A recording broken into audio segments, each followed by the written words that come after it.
Welcome back to your own channel trade target. आज है tech Mahindra company के result Q4 के रिजल्ट। देखते हैं Q4 में किस तरह से कंपनी ने परफॉर्म किया है और साथ ही में आखिरी में चार्ट के ऊपर भी डिस्कस करेंगे क्या रह सकते हैं एज पर रिजल्ट के बेसिस पे क्या रह सकते हैं लेवल्स एंड टारगेट। सबसे पहले समझने की कोशिश करते हैं कंपनी ने डिविडेंड कितना दिया है। बहुत सारे लोग इसी चीज के लिए भी देखते हैं वीडियोस। आप देखो कंपनी ने बेहद शानदार एक डिविडेंड दिया है 30 रुपये पर शेयर का। तो अगर आप समझ सकते हैं बहुत सारे लोगों के लिए खुशी की बात है, हम सभी के लिए। दूसरी बात करें जो 30 रुपया है यानी 30 रुपीज में 15 रुपया जो है वो स्पेशल डिविडेंड है, वो आप क्लियरली यहाँ देख सकते हो। दैट इज 15 इज स्पेशल और 15 जो होगा वो आपका कह सकते हो इंटरिम डिविडेंड होगा। इसके अलावा ये जो पेड होगा विल बी पेड बाय 11 अगस्त 2021। तो आप देख सकते हो उसकी डेट क्या है, उस दिन आपको अकाउंट में मिल जाएगा। तो उस हिसाब से इसके आप देख सकते हैं, इसको ट्रैक कर सकते हैं, रिकॉर्ड डेट क्या है, एक्स डिविडेंड डेट क्या है, वो सारी चीज़ों को चेक कर सकते हैं। साथ ही में कंपनी की ओवरऑल बात करें FY 2021 में कंपनी ने ओवरऑल की बात करें 45 रुपीज़ का डिविडेंड देने का जो अनाउंसमेंट किया है, this is again a very positive sign. At least company ने अपने शेयर होल्डर को यहाँ पर भी खुश करके दिया है। तो हमने देखा यहाँ पर डिविडेंड तो बड़ा शानदार है, साल का 45 दिया है और अभी जो अनाउंस किया है 30 का है, ये तो आप समझ गए। तो शानदार डिविडेंड देने के बाद देखते हैं एक बार रिजल्ट क्या वो भी उतना ही शानदार है या फिर कुछ और है। हम रिजल्ट को शुरू करें उससे पहले क्विक सवाल आपसे।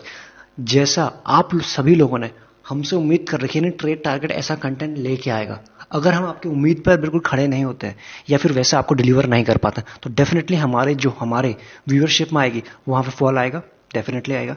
एंड अगर आपकी जो एक्सपेक्टेशन है उसको मैच करके कुछ और अच्छा कर दिया तो डेफिनेटली वहां पे वैसी जंप भी आएगा व्यूअरशिप में, है ना। तो वैसे ही कुछ रिजल्ट के साथ भी हुआ है। मार्केट की कुछ एक्सपेक्टेशन रहती है, अगर वैसे एक्सपेक्टेशन के आसपास या उससे बेहतर या उससे अंडर परफॉर्म कर जाते हैं रिजल्ट, तो हमें नेक्स्ट डे बिल्कुल प्राइस जो है वैसे ही फ्लैक्चुएट होता हुआ नजर आता है। तो देखते हैं मार्केट की क्या एक्सपेक्टेशन है, वो तो हम आखिरी में बात करेंगे कि हम लोगों ने क्या अनुमान लगा के रखे थे, रिजल्ट क्या बोले, लेकिन नंबर्स तो झूठ नहीं बोलते, नंबर्स क्या आ रखे हैं। सबसे पहले हम देखेंगे पिछले मार्च, यह 31 का और यह मार्च 2021, यानी पिछले 2020 से लेकर अभी 2021 मार्च में किस तरह से रिजल्ट कंपनी ने परफॉर्म किया है।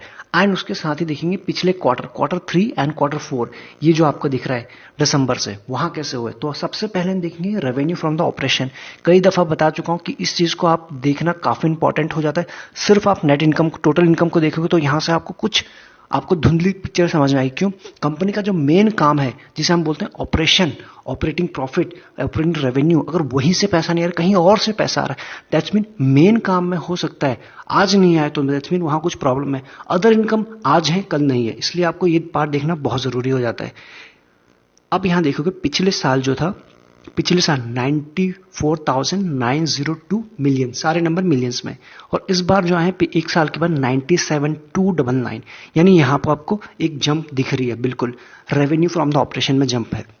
वहीं बात करें पिछले दिसंबर की, यानी जो दिसंबर गया है खत्म हुआ है, 96 Q3 में थे और अभी 97, यानी क्वार्टर बेसिस पे यानी YOY बेसिस पे आपको जंप आ रही है revenue from the operation, this is good.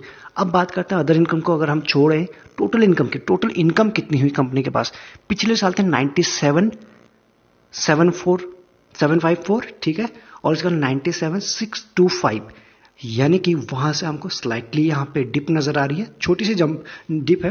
पहली बात है 97,754, इस बार 97,625, यानी कि डिप जरूर है। पिछले क्वार्टर से कंपेयर करें 98,680 और इस बार है 97, यानी कि क्वार्टर से और ज्यादा डिप है, लेकिन और YOY बेसिस पर भी डिप है टोटल इनकम में। यहां आप समझ गए हैं। किसी कंपनी को एनालिसिस करने के लिए सिर्फ उसके इनकम ही नहीं, उसके खर्चे भी उतने ही इंपॉर्टेंट होते हैं जितने इनकम। क्या खर्चे इतने बढ़ गए हैं कि हमारे पास नेट प्रॉफिट बच ही नहीं रहा है, उसके लिए हम ये देखते हैं सबसे पहले उसके एक्सपेंसेस वाले कॉलम को। अब यहां पे देखोगे कंपनी के खर्चे क्या क्या था, वो आप इजीली पढ़ सकते हो। इंप्लॉय बेनिफिट एक्सपेंसेस, यानी इंप्लॉय को जो उनके ऊपर खर्चा कर रखा है, बाकी खर्चे आपको हैं जैसे कि ये होता है डेप्रिसिएशन एंड एमोर्टाइजेशन एक्सपेंसेस। ये सारे होने के बाद हम समझते हैं टोटल खर्चे, टोटल एक्सपेंसेस क्या ये बढ़े हैं या कम हुए हैं। पिछले साल थे 88,113, यहां पे आप देखोगे, और इस बार है 82, यानी कंपनी के खर्चे कम हुए हैं। किसी भी कंपनी के खर्चे कम हो डेफिनेटली अच्छी बात है, या फिर घर पे भी आपके खर्चे कम हो तो अच्छी बात है। तो यहां पे आप समझ गए 81 पिछले क्वार्टर में था, यहाँ 82 है, दैट्स मीन यहाँ पे हमें भी ठीक ठाक सा। ऐसा नहीं कि कंपनी खर्चे बढ़ रहे, कंपनी के खर्चे में भी हमें हमें कंट्रोल नजर आ रहा है, this is again good sign. हमने रेवेन्यू देखा, हमने एक्सपेंसेस देखे, उसके बाद लेकिन उसमें टैक्स तो अभी है ना, हमने टैक्स हटाया नहीं है, तो उस चीज को समझने की कोशिश करें यहाँ पर। उसके बाद एक पॉइंट आता है प्रॉफिट आफ्टर टैक्स, यानी कि जो टैक्स हटाने के बाद, जो सब कुछ होने के बाद प्रॉफिट कितना रहा, वो चीज, वो चीज रहेगी। उसके बाद कुछ और इनकम रहेंगे, यानी जो टोटल इनकम आई होंगी उसमें से खर्चे हमने टैक्स हटा दिया, उसके बाद और कुछ और इनकम। उन सबको करने के बाद आपके लिए जो मेन पॉइंट हो जाता है 11 पॉइंट, यानी जिसे हम कहते हैं टोटल कॉम्प्रिहेंसिव इनकम, यानी कि 9 प्लस 10, 9 क्या है हमारा प्रॉफिट आफ्टर टैक्स एंड उसके बाद कुछ और इनकम। इन सब के बाद अब हम देखते हैं यहां पर ये जो नंबर दिख रहा है, ये है पिछले साल, यानी शुद्ध मुनाफा, जिसे आप कह सकते हो गले में कितने पैसा घर लेके आए हो, सीधी लैंग्वेज में 6,592 मिलियन पिछले साल, और इस बार है 12,000, यानी आपको यहां पे अच्छी खासी जंप नजर आ रही है। यस, अब बात करते हैं क्वार्टर पे, ये साल का है या ये तो हमने साल का देख लिया, क्वार्टर पे पिछले क्वार्टर दिसंबर में आए थे 12,385 मिलियन, और अभी 3 महीने के बाद जो रिजल्ट आए हैं 12,066, यानी कि वहां से आपको एक डिप यहां पर भी नजर आ रही है टोटल कॉम्प्रिहेंसिव इनकम में, टोटल इनकम में। और जैसे जैसे कंपनी का प्रॉफिट अप एंड डाउन जाता है, उसी हिसाब से उसका जो ईपीएस होता है, अर्निंग पर शेयर, यानी एक शेयर पे कितनी अर्निंग हो रही है, वो भी हमारा फ्लक्चुएट होता है। तो पिछले साल था अर्निंग 9.21, इस साल हो चुका है 12, क्योंकि YOY बेसिस पे तो डेफिनेटली जंप आए, लेकिन क्वार्टर बेसिस पे पिछले क्वार्टर में था दिसंबर में 19, जो अभी दिसंबर का 2020 का 14, यानी ऑलमोस्ट 15 कह सकते हो ईपीएस, और अभी है 12.37, यानी वहां से आपको डेफिनेटली डिप नजर आ रही है, वो साथ ही चलता है नेट प्रॉफिट के ईपीएस भी।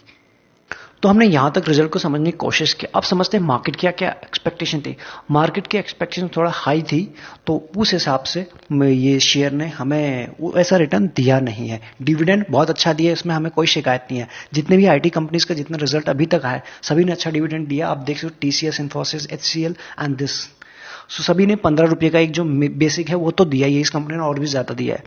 अब यहां से एक बात करते हैं सेगमेंट वाइज भी, अगर हम क्विक से नजर डालें किस हिसाब से इनका प्रॉफिट रहा है। इनके जो मेन काम होते हैं, एक आईटी है, एक बीपीओ है, तो आप यहां आईटी में भी देखोगे इनकी जो कमाई किस हिसाब से हुई है इस साल, इजीली यहां पे देख पाओगे। This one is IT, this the first one is, and पिछले साल के कंपैरिजन 86,681 था और अभी 86,730, यानी कि वहां पर भी आपको हल्की सी जंप नजर आ रही है।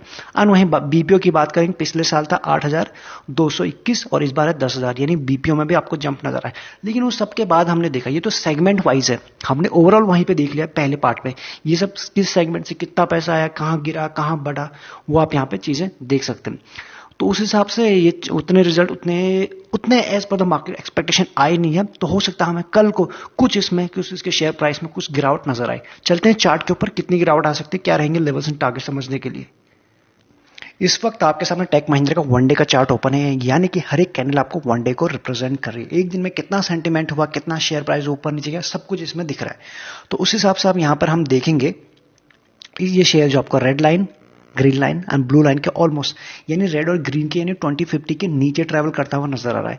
कल के दिन ये बिल्कुल अपने जो 50 डे 100 जो ये आपको ब्लू दिख रहा है उससे भी नीचे आ गया था, लेकिन आज इसमें एक बुलिश कैंडल बनी है, एक्सपेक्टेशन में कि हो सकता है कुछ रिजल्ट अच्छे रहे या फिर कुछ और हो सकते हैं। ऑलरेडी एमएससीडी का क्रॉसओवर बहुत पहले ही हो चुका है, तो यहाँ आप देख सकते हो आरएसआई भी अभी 44 के आसपास चल रही है। लेकिन हमें प्राइस क्या हो सकता है, देखिए अगर इसमें कल के दिन में कुछ गिरावट आती है, डेफिनेटली मार्केट भी ऑलरेडी थोड़ा सा वॉलेटाइल चल रहा है। आप देख रहे हो आज के दिन केसेस जंप होने, लॉकडाउन लग रहा है, महाराष्ट्र में लग रहा है, कर्नाटका में लग रहा है, और भी शहरों में, दिल्ली में लग रहा है, लेकिन प्राइस आज के दिन मार्केट ऊपर थी। तो इस हिसाब से थोड़ा सा फ्लक्चुएशन काफी रह सकता है आने वाले दिनों में। आपको नीचे के लेवल देख सकते हैं, उसी चीज को फॉलो करते हुए शेयर जो आपको मिल सकता है, अभी चल रहा है अराउंड 970 का। तो इसका जो सबसे पहला सपोर्ट निकल के आ रहा है दिस प्राइस, अगर मैं इसको हल्के से ड्रॉ कर दूं, ये प्राइस आपको यहां समझ नहीं आएगा, इनके अगर समझ में समझा दूं तो 900 का एक लेवल है जो इसका पहला सपोर्ट का काम करेगा, यानी अभी 970 के आसपास चला है, 900 के आसपास का पहला सपोर्ट।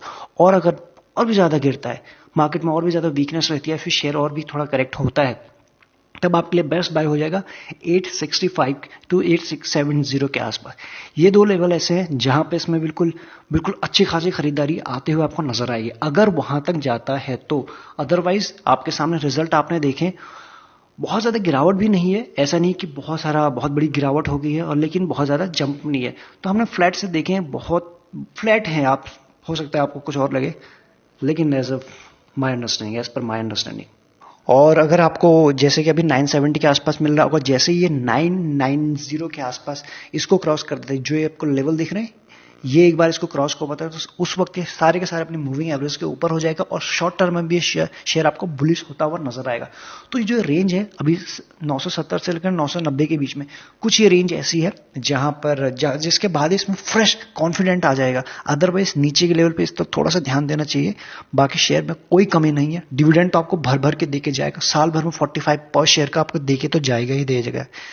चलिए इस वीडियो में इतना ही, इसलिए आपको इसको नजर पर रहना काफी इंपॉर्टेंट है। इस वीडियो में इतना ही, मिलते हैं नेक्स्ट वीडियो में।